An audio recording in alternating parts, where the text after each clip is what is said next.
अस्सलाम वालेकुम जी। बिस्मिल्लाहिर्रहमानिर्रहीम। आज जो मैं वीडियो आपसे शेयर करने लगी वो है दाल और चिकन। दाल चिकन बनाने के लिए यहाँ पे मैंने 3 पाव के करीब दाल चना ले ली है। साथ में मैंने यहाँ पे हाफ़ kg चिकन ली है और ये टमाटर, उसमें अदरक लहसुन का पेस्ट भी मैंने शामिल कर दिया है। साथ में मैंने हल्दी पाउडर, नमक और ये सुरख मिर्च पाउडर का 1 चम्मच लिया है और साथ ही मैंने कौरमा मसाला भी इसी में डाल दिया है। प्याज मैंने काट कर फ्राई होने के लिए रख दिए हैं और ये तमाम मसाला भी मैं प्याज में शामिल कर दूंगी। यहाँ प्याज हमारे फ्राई हो रहे हैं। प्याज को मैं अच्छे तरीके से लाइट गोल्डन कलर का कर दूंगी और फिर इसमें मैं तमाम मसाला जो कि टमाटर, अदरक लहसुन का पेस्ट और नमक, कौरमा मसाला वगैरह शामिल करके मैंने जो रखा हुआ है वो इसमें मैं शामिल कर दूँगी। प्याज को हमने ज़्यादा कलर नहीं देना है, बस हल्का सा गोल्डन कलर देना है। प्याज को हल्का सा कलर आया तो मैंने इसमें टमाटर, अदरक लहसुन का पेस्ट और तमाम मसाला जात जो कि मैंने स्पाइसेस डाले थे वो मैंने डाल के रख दिया। हल्का सा पानी शामिल किया है। अब इसको मैं टमाटर को गलने तक, इस मसाले को तैयार होने तक के लिए ढक्कन दे दूँगी। ये मसाला हमारा तकरीबन तैयार हो चुका है, ऑयल अलग हो गया है। अब इस स्टेज पर मैं यहाँ पे इसमें चिकन शामिल करूँगी। चिकन को अच्छे तरीके से हम भूनेंगे और फिर हम बाकी का काम जो है वो बाद में करेंगे। पहले हमने चिकन को 10 से 15 मिनट तक भूनना है ताकि इसकी जो स्मेल वगैरह है वो सारी ख़त्म हो जाए और अच्छे से भुन जाएगी तो इसमें तमाम मसालों का फ्लेवर भी आ जाएगा और चिकन मज़ेदार हो जाएगी।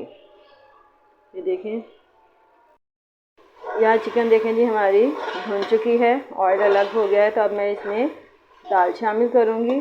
दाल को मैंने 3 से 4 पानी धोकर रख लिया है।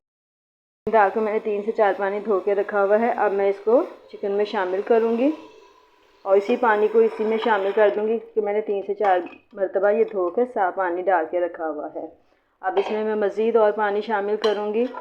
इसको हमने कुछ भी नहीं करना है, बस ज़रा मिक्स कर देंगे और इसमें पानी इतना डाल दें कि दाल और चिकन जो है वो अच्छे तरीके से गल जाएँ। देखिए मैंने इसमें इतना पानी शामिल कर दिया कि दाल और चिकन अच्छे तरीके से गल जाए। ना हम इसे ज़्यादा पतला रखेंगे ना ज़्यादा थिक, ठीक है। तो इतना पानी शामिल करके आप अपनी मर्ज़ी के मुताबिक डालकर रख सकते हैं। अब इसका प्रेशर मैं बंद कर दूंगी और प्रेशर के लिए छोड़ दूंगी कि जब तक इसका प्रेशर नहीं चलेगा दाल गल नहीं जाएगी। तकरीबन ये आधा घंटा लेगा क्योंकि गैस बहुत ज़्यादा कम आ रही है, तो इसलिए आधे घंटे तक ये हमारी जो दाल और चिकन है वो तैयार होगी। देखें जी, दाल और चिकन हमारी गल चुकी है। अब इनको हम मैश कर लेंगे ताकि चिकन और दाल दोनों जो है यकजा हो जाए। ऐसे अगर खड़ी रखेंगे तो इसका मज़ा नहीं आएगा। इनको हम दोनों चीज़ों को मैश करेंगे ताकि अच्छे तरीके से ये मिक्स हो जाए आपस में। ये मैंने दाल और चिकन दोनों को मैश कर दिया है और ये देखें बहुत ज़बरदस्त ये लग रही है। और इसमें अब मैं धनिया शामिल कर दूंगी और साथ में थोड़ा सा पुदीना भी शामिल करूंगी। आप चाहें तो हरी मिर्चें भी काट के डाल सकते हैं, लेकिन मैं अपनी वालदा की वजह से हरी मिर्चें नहीं शामिल करूँ क्योंकि उनको फिर मैदे की प्रॉब्लम है, तो फिर वो कहती हैं कि मिर्चें तेज़ हो गई हैं। तो अब मैं यहाँ पे धनिया शामिल कर दूँगी और यहाँ ये हमारी चिकन दाल जो है वो रेडी है। तो यकीनन आपको मेरी ये वीडियो पसंद आई होगी। अब मुझे आइंदा आने वाली वीडियो तक के लिए इजाज़त दीजिए। खुदा हाफ़िज़।